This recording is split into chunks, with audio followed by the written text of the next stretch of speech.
It's time for another WrestlePlanet news update, as Adam Cole has turned down WWE contract offers, a released WWE superstar has called out Vince McMahon, WWE's TV partners are said to be frustrated by the release of Bray Wyatt, and we look at who CM Punk's first opponent could be in AEW. All that and more coming up in today's video, but first...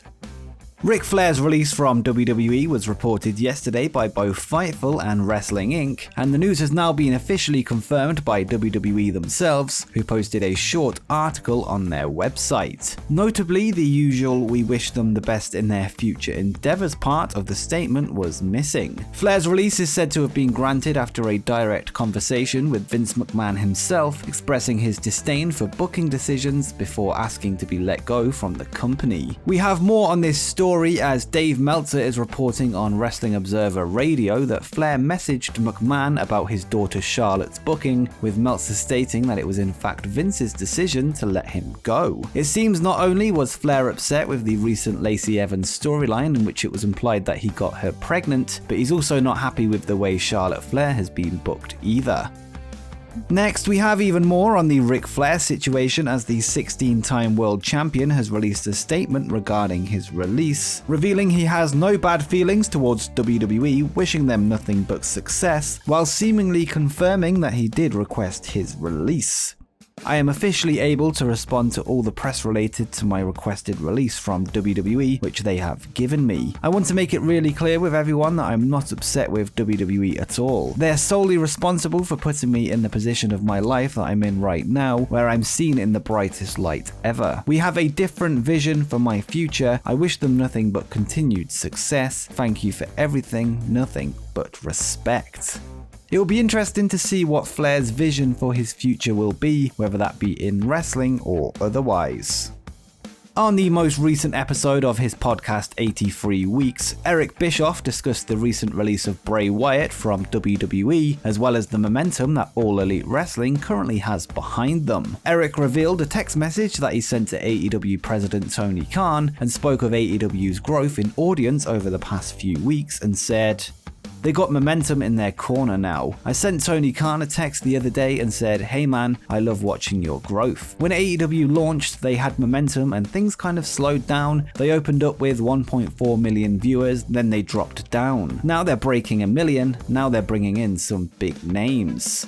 Bischoff added that he finds the release of Bray Wyatt from WWE very strange, particularly with the momentum that AEW have right now. He thinks that WWE are seemingly handing them another top star if they choose to snap him up, and he added, "They're on a roll now, and what a weird time to release a talent like Bray Wyatt that has so much freaking equity with the audience and allow him to be in a position to go to AEW. That is a phenomenally interesting scenario to me. Makes me wonder what is going on behind the scenes in WWE. I'm just fascinated. It's an interesting time to be interested in the business of the wrestling business."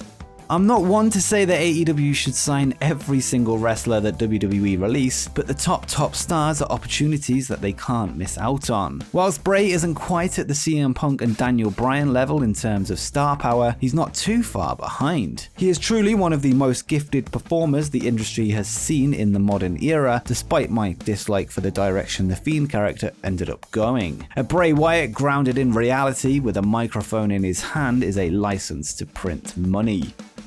Now we have a report on the developing Adam Cole situation, with him potentially set to leave WWE after SummerSlam weekend. We've covered the specifics on the last two videos, but for those that missed it, WWE thought his deal ended in December, when it was in fact set to expire last month, but he has agreed a short extension to see him through to SummerSlam weekend, likely so he can lose to Kyle O'Reilly at NXT TakeOver 36. We now have an update from Pro Wrestling Unlimited, who have been told that over the last week or so, Adam Cole has turned down multiple contract offers from WWE, and it appears he does not like the offers being presented to him. This means it is increasingly more likely that he will leave once his contract ends, whilst losing on his way out of the door and putting his friend over in the process.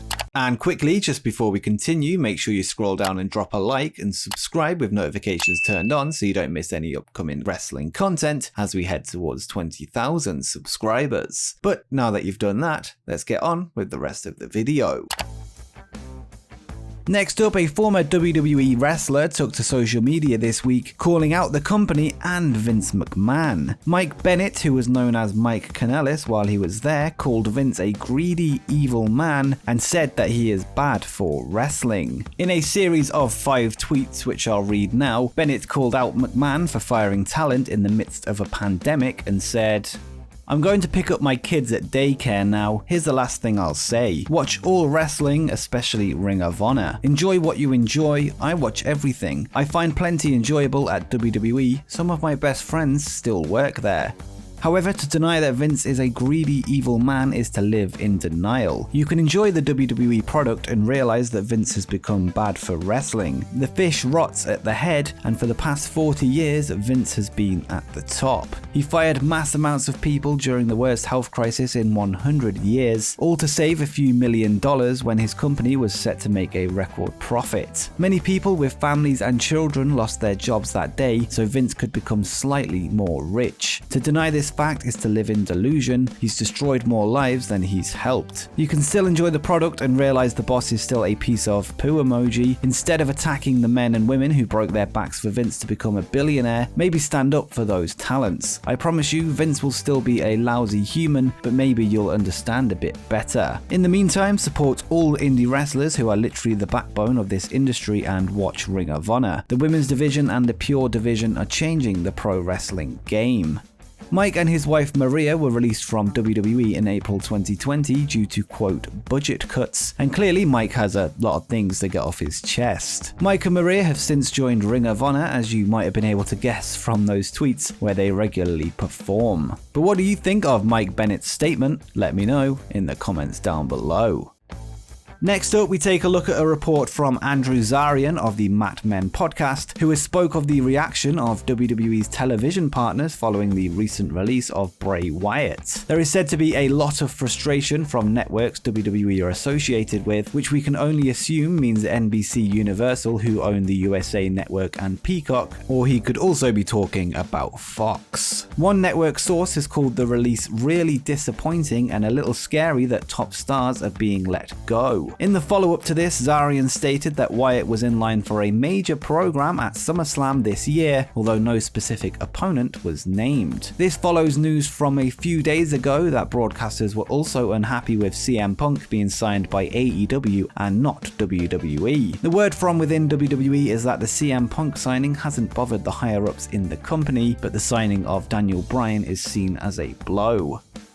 And finally, an online betting company has released odds on who will be CM Punk's first opponent in AEW. Firstly, I want to say that I wouldn't recommend betting on this, so I won't name the company in question, but it's interesting to look at who they feel is the most likely candidate. So let's start with the least likely, which they feel is Sting, who is sitting at plus 1,000 odds, or 10 to 1. Jungle Boy is plus 900, or 9 to 1. Chris Jericho and Cody Rhodes are given odds of plus 800. Matt Hardy is sitting at plus 700, Orange Cassidy is plus 600. Then we go to who the top 3 are of who they feel Punk will wrestle first, with Christian Cage coming in at plus 325. Then the second most likely is Daniel Bryan, who is sitting at plus 200 or 2 to 1. And finally, Darby Allin is listed as the favourite, sitting in at plus 100 or evens. Essentially, if you placed a $1 bet on it being Darby Allin, you'd only get $1 back, plus the money that you put in. It's worth noting that betting companies usually have inside knowledge when it comes to wrestling odds, so anyone outside of the top 3 seem very unlikely. But it seems that according to this company's sources, it is most likely to be Daniel Bryan or Darby Allin, with Christian not too far behind. But let me know what you think of these odds, and who do you think CM Punk's first opponent will be? Let me know in the comments down below. And before you go, why not check out my video where I discuss 5 ways that AEW could book the debut of CM Punk.